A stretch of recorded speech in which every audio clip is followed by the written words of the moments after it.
Welcome to Value Vest Daily. Today, we are diving deep into one of the most powerful and, honestly, one of the most secretive alliances in all of modern history. We're talking about a partnership that basically sets the pace of technology for the entire planet. Yep, we're talking about Apple and the Taiwanese chip giant TSMC. And as you're about to see, the numbers behind this relationship, they're just on another level. Just look at that number, $24 billion. That's what Apple is on track to spend with TSMC in a single year. You have to understand, this isn't just some supply deal. It's a deep, codependent relationship that has built an empire, completely dethroned the old king of the industry, and created a technological monopoly that might actually be impossible to break. So, that's the big question, right? How in the world did we get here? How did this one single deal, born out of rivalry and desperation, totally reshape the entire global semiconductor industry and give Apple a lead that seems, well, unbeatable?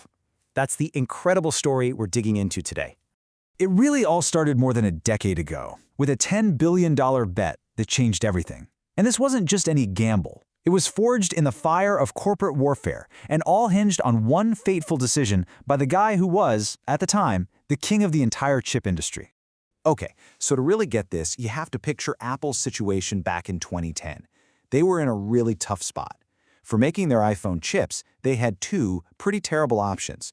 On one side, you had Samsung.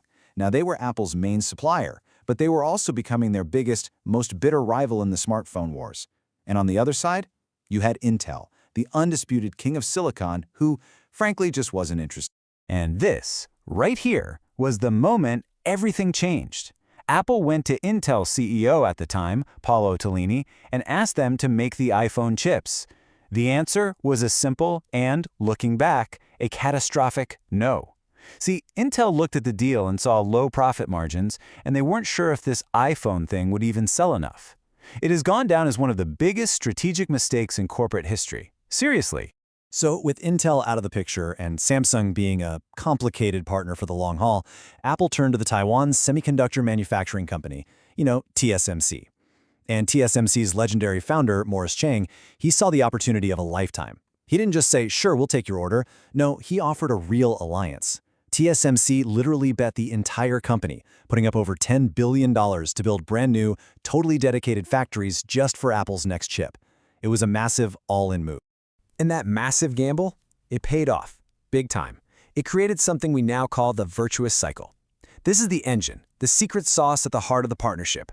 It's a simple four-step loop that basically let Apple and TSMC achieve escape velocity, leaving giants like Intel and Samsung completely in the dust. So here's how this brilliant loop works. Step 1. Apple, with its mountains of cash, pays TSMC upfront for its next-generation super expensive manufacturing process. Step 2. TSMC takes that guaranteed money and uses it to de-risk the incredibly complex and costly job of perfecting that new tech. Step 3. This is the huge payoff for Apple. They get 1 to 2 years of exclusive access to the best chips in the world. Nobody else can touch them. And finally, Step 4. TSMC takes the profits and everything they learned and immediately starts working on the next generation, and the whole cycle starts over again. The result of this relentless cycle is this huge, permanent competitive advantage, a moat so wide nobody can get across it.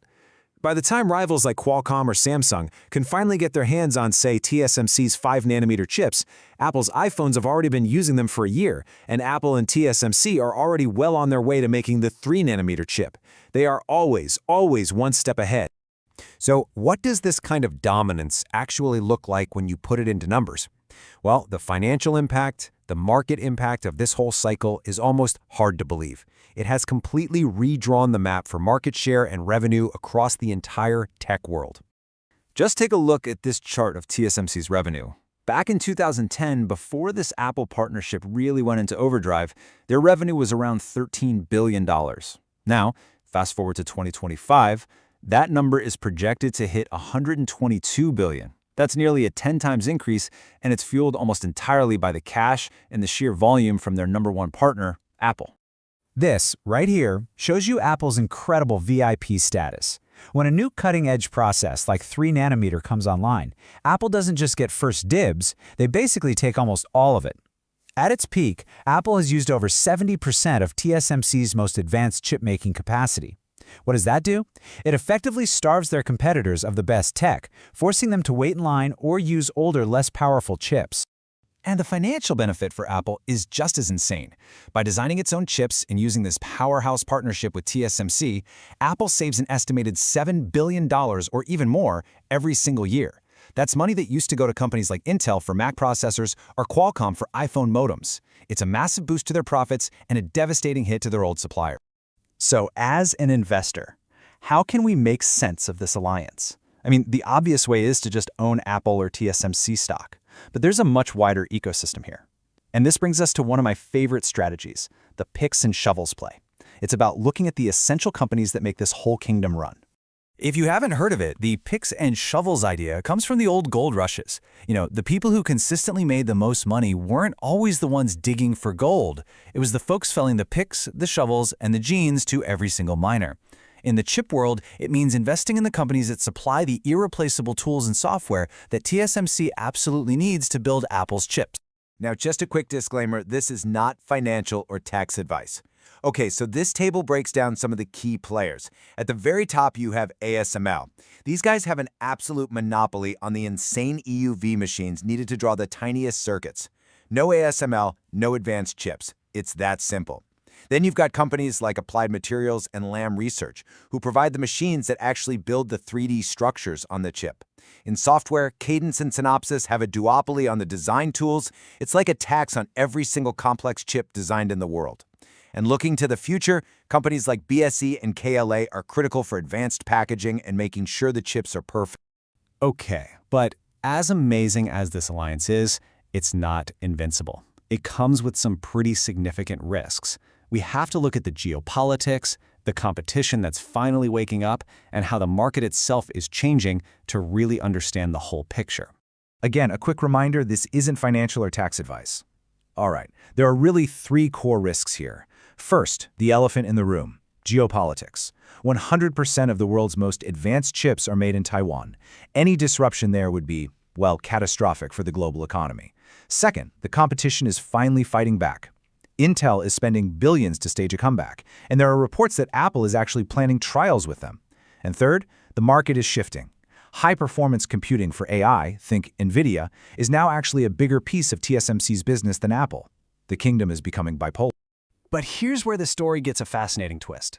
As it gets harder and harder to shrink transistors, what we call Moore's Law, the next big thing is advanced packaging.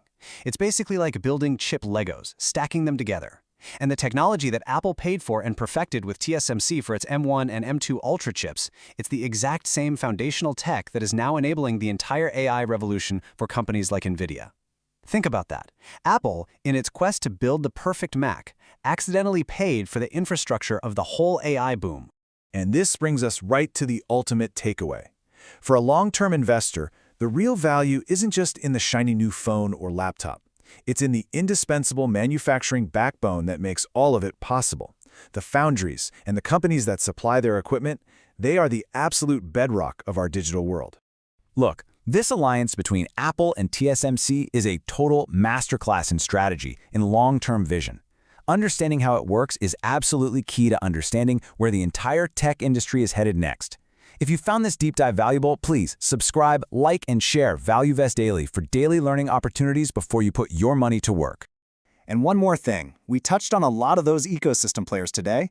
Please put in a comment if you want us to do a deep dive into any of those specific companies in the semiconductor kingdom. We'd love to hear from you.